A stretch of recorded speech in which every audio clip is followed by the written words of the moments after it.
Hello everyone, welcome to another video. It is me, Desiree, and today we're doing a little snake plant collection. I was gonna say tour, but it's not really a tour. I'm just bringing them all in here to show you. I guess it would have made sense to go show you where they are, but it's too late now. But I will do that for the other collection videos. We shall see. I have more snake plants than I thought. Let me double check the amount actually. In my handy dandy notebook, I did a little houseplant inventory recently, and as far as snake plants go, I have 12, and I only know the names of a couple of them. And one of you guys actually left a comment because I talked about not knowing the names of any of them. On my inventory, I just wrote tall in water, another fernwood, large floor, 4 under shelf, because I don't know the names of them. So if I don't know the name, I'm gonna show it to you. And if you know the name, please leave me a comment and let me know what it is. I would really appreciate that help so I could know what the heck plants I have, you know? But let me show you what I got. I feel like this lip balm is making my lips feel worse. Like once it dries in, it feels like plastic or something, but I keep putting it on. Okay, so I have a couple of little ones. This one, isn't this beautiful? I mean, I guess I could just look up snake plant varieties by picture and kind of guess, but if you are a snake plant lover, expert person, and you know, I would love to know.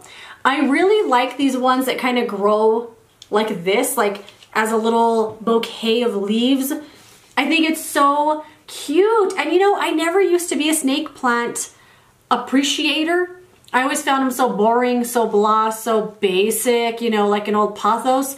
And now I love them. I've just come to really appreciate these big, thick, strappy leaves, how beautiful they are, the shape of them, they come right to this point. And then just like the detail on the leaf is so pretty. Like look how each one of these has like an outline of white. It's so cool. And one of my resolutions this year is to get all of my plants out of nursery pots. So I do want to repot some of these into terracotta eventually this year, but so far I have not done any of that. But yes, love this one. I also have this one. This one definitely needs water, I could just tell, and a dusting. And I'm trying to get better at watering my snake plants because I am an underwaterer. I feel like keeps the fungus gnats at bay. Like I can't even tell you the last time I saw a fungus gnat. But it also means some plants don't like that. And although a snake plant can typically deal with drought, there is something called dry rot that I just learned about not too long ago, actually from the comments from some of you guys, because I was talking about having not watered a snake plant for like 4 months, and some of you were like, you need to water that snake plant right now. So I learned about dry rot, and dry rot means you left the plant dry for so long. So snake plants sometimes won't tell you they need water. They won't even look like they need water. And that is my problem because a lot of the time I wait for the plant to look like it needs water before I water it. And this is one that might not do that. All that's gonna happen are the roots are gonna shrivel up and die. And then by the time you do water it, there are either no roots left on that plant or what is there cannot absorb all of the water that you put in it. So the plant will just sit there and rot and die. So it's just, dry rot is just as bad as root rot, I think, if not worse, because it's like, I thought I was doing the plant a service by not overwatering it. But I'm trying to get better at watering the plants because they need water, you know? And I did lose a snake plant to dry rot last year. It was one of my favorites. It was one of my favorite ones. But yeah, poor thing. Anyway, here's this one, plain green, and I love these dark green leaves. Kind of the same, you know, growth style of this one, but they're different. They're different, okay? I had to get both. Okay, so the next few are a little dangerous looking. I am so close to the camera right now. Anyway, this was one of my first like crazy looking snake plants I'd ever bought. I think it actually was the first one. I found this at Home Depot, and from what I know, it's called a fernwood.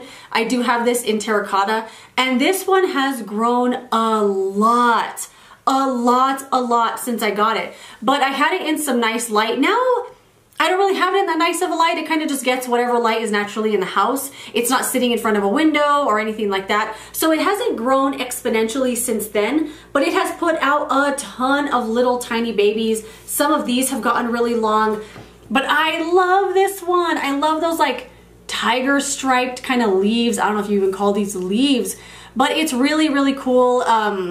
This is one of my favorite ones. I think it's so awesome. It's so easy care. I water it when it's dry, and I do try to stay on top of this one because I don't want any of these to die from dry rot like that one did. So I've been watering these a little more often. It's still tricky for me because I leave it dry for at least a month before I water it. But these ones that are kind of thick, I do struggle with knowing when to water them because I can't tell if it's like getting like shriveled up or not, or if it's getting soft. I have no idea, but I just kind of take a gamble and water it and we'll see what happens. But I think having it in terracotta too is a little bit of an insurance that the water is going to wick away from the soil a little quicker. But I love this one, found it at Home Depot. I feel like I've seen them there one other time, but this one's really cool. And I think it's called Fernwood. Correct me if I'm wrong. And this one is one of my newer acquisitions. I mentioned this one in a video as well. And I want to say someone told me what it was. And of course I completely forgot. So if you know, let me know so I can write it down. It has a dry stick right here. I don't know if that was a dry piece or maybe it was going to grow another piece and it dried up. But I am going to water this right after this video because I think it just needs it. And on the label here, it just says Sansevieria Premium. But I thought this one was really cool because it has these two like arm things right here, like it's holding up itself or something. Oh my, I almost poked myself in the eye. Anyway, I think this looks really, really cool. And then it has the plant sticking right out of the top. I don't know if this one also is some sort of fernwood or maybe I just am remembering it wrong. No idea. But also the tips of each of these are different than the other ones I have here because these ones come to a point where it almost looks like a thorn is at the tip of it. I don't know if you can see, it's coming to a point and then the point is like dark red brown color and it looks like a thorn, and if you poke it hard enough it will hurt. But I think this one is so cool. This one definitely needs to be repotted into a terracotta so I feel more comfortable watering it. But it's cool, isn't it? I love it. And there's a root coming out the bottom, so time to, you know, fix it up a little. Sometimes the roots coming out of the bottom don't necessarily mean it needs to be repotted. It might just need to be readjusted in there because, you know, it happens sometimes. But I love these little arms coming out of here. Isn't it cool? I love it. Okay, I have another one. Another crazy looking one. This one again, I don't know what it's called. Maybe it's the same. No, it looks different. It's not the same as the fernwood. This one has more like cylinder type leaves, and this one has like rounded at the bottom but a slit in the middle, almost like it's folded in half. Like it was a flat leaf that's folded like this. That's how these leaves look here. Another super crazy one that takes up a lot of space. So if you have this on a table, you're always gonna find yourself walking around it. I have this one up on a high like corner shelf, so it's completely out of the way. I actually have all three of these on that same shelf, so it's just like a crazy area. This one absolutely needs water as well. Let me see if I could get a close-up on the leaf here so you can see how it looks. So like it's folded in half and right here is like the indentation. Does that make any sense? But this one is really, really cool. Again, a wild looking one. I love these crazy ones. One that's on my wish list is the one that's called Twisted Sister. I saw them at a local nursery, but they were small, which is fine. But I wanted like a bigger one, like a bigger, crazier one. But they were cool. And if I never find another one, I'm gonna buy that one. But yeah, that's my other crazy one. And then I have this little one here. This is just one small propagation. This was given to me by a friend, so I'm trying to keep it alive. I tend to underwater this one quite a bit, but it's doing okay. I've repotted it a million times because, you know, I can't help myself. I even had it in a pot with no drainage for the longest time, and it's still doing okay. Still doing okay. Just a little one leaf wonder here, but it also has a little baby it's putting out, so far so good. I hope this one never dies because it was a gift. But yes, let me go grab some more to show you. Okay, I brought some more in here, a couple I know the names of. This one here is a Bantel Sensation. And the other day I just pulled out a whole plant that was rotten. So there's 2 like bunches here. There used to be 3, one right here. Now there's just a big hole that I was trying to cover up. I don't know, just one day I happened to notice it and it was mushy and rotten. So I just pulled it right out. I don't know why that happens. This is one I do water on a regular basis because it's a little thinner and I just feel like, I don't know, I just water it more often for some reason. I probably need to water it now though, but this one is so cool. It's just tall and straight and sturdy. And the leaf color on this one is a little different than the other ones I have. You can see, I'm trying to like turn it so you could see it. You could see it just fine. It's like a light sage green. It's really, really pretty. The leaves have a little bit of texture to them, like it feels almost rippled. It's so cool. This is definitely one of my favorites. It's really, really pretty. I saw this on Cactus Club, cactusclub.com, and I had to buy it. It was on my wish list. Love it. No regrets. Okay, love that one. This one here is a starfish. I know it doesn't look like it, but that's what it is. It used to be a big one, like the one that has those big, thick, like long ones that look like a big hand. That's what used to live in this pot, but it died. It got rotten. I watered it one time and it rotted, but it had been growing 2 little babies, so eventually these might look that way, but who knows? I know it doesn't look like a starfish now, but that's what this is. And I have it in my clearance pot from Smith's. You don't need to see that part. Yeah, it's cool. Same again with the little like super thick little arm things here. I should probably water this. I think I'm gonna water every single one of these today because I could not tell you the last time I watered any of these plants. Pray for me. Okay, anyway, here is the starfish. We'll see what he turns into. This one here is, I think, just called Cylindrica, another clearance pot. This one has these big, thick, strappy, like thick, hard as a rock leaves. This is how big that starfish one was, except they're kind of all connected and they look like a hand that has webs between it or something. It started putting out these little babies right here, which is cute, right here. And then as I was looking at it just now, there's one that fell off and a little piece here that was mushy. But the rest of it should be fine. It's putting out another one down there. Yeah, super cool. Love this one a lot. And I want to say, I have no idea where I bought this, to be honest. Wait, did I buy this at Smith's on clearance? Because it says right here, Sansevieria on the sticker. I genuinely don't remember, but I know I bought the starfish at Smith's. I bought the whale fin that died at Smith's, and I'm pretty sure I found this there too. We'll just call it a Smith's find. Clearance for $6 and something. Yeah, cool plant and not a lot to say about it. He's cool. Don't water it often because I feel like these big things hold a lot of water, but I feel like I need to water it, you know? I'm trying to get better here. I love this one. This is one of my favorite ones that I have. I did water it not too long ago, but again, I'm just gonna water all of them because this leaf here is a little floppy. I don't know if he's supposed to be that way. I don't know what this one is called, but it's got this beautiful yellow, like thick yellow around the edges of the leaves. It's so beautiful. Look at that one. So pretty. I absolutely love this one. This is one of the first snake plants I ever bought, if not the first one. I don't remember exactly, but I want to say this is one of the first ones that I bought. I think it's so pretty. Look at that. Look at that yellow around the edges. Ugh. Beautiful.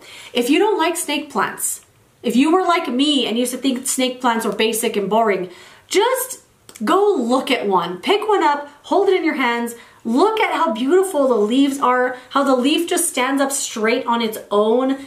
It's so sturdy and easygoing and I don't know, just a good plant and I love them now. Here we have one of my most recent acquisitions. It's labeled shark fin, but I've never heard of a shark fin, so I want to say it's also just a whale fin. I have no idea. But this is what it looks like. It's just 2 big, giant, hard as a rock leaves. And it's so cool, just so structural and large and in charge. This is the other little leaf it's growing. It has a lot more pattern on it, but I'm guessing over time it's gonna kind of, not dull, but darken into this kind of pattern here. So beautiful. Oh my gosh, I love this one so much. I love it so much. I bought it for a Christmas gift for somebody else and I almost wanted to keep it. But I gave it to them. And I hope they like it. But love this one so much. I haven't watered it yet because I don't know when the last time it was watered is. Although it is dry as a bone and I feel like it's going to tip over soon if I don't water it because it is a little top heavy. But I absolutely love this. I have owned a whale fin before. How can I put this? And it's no longer with us. It just kind of got a yellow spot on it and then that yellow just kind of took over the leaf until it died. And with that, I think I might only have one more. Let me double check. Yeah, I counted my propagation here because it has a lot of roots on it for a snake plant. I counted that as one plant, but the plant that one came off of is this one. I'm just gonna insert a video because it's too big to bring in here. Again, I don't know the name of it, but it's got that dark green leaf with those dark green blotches on it that kind of look like Matrix or something. It's so cool. It was $12.99, believe it or not. So I bought one for me and then I told my grandma about it and she was like, oh my God. So I went back the next day and got her one too. We both still have them. They're doing well. Definitely need some water. I think I'm going to check it today and see if it needs to be watered because I'm trying to get better here, people. But I love that one. I can't believe the price. And it's just a nice plant to have on the floor to fill a little space, add some green to the room. I mean, come on. This room is full of green. But I love this one. It's so cool. Don't know what it's called, but he's my baby. And that is it. Those are all of the snake plants that I have. Again, Twisted Sister is on my wish list. And I would also love to try the whale fin again, like the small one. But we'll see if that day ever comes. And if you're able to help me out with any of these names, I would appreciate it so, so much. So I can write it down in my inventory instead of just putting large floor and 4 under shelf. I would love to know their actual names. But that is it. I would love to know how you feel about snake plants. Do you find them basic and boring like I used to? Or are they like really awesome, beautiful pieces of art? Let me know. Thank you so much for watching this video. If you enjoyed it, don't forget to give it a thumbs up. Subscribe so you don't miss my next one. And I will see you later in another video. Goodbye.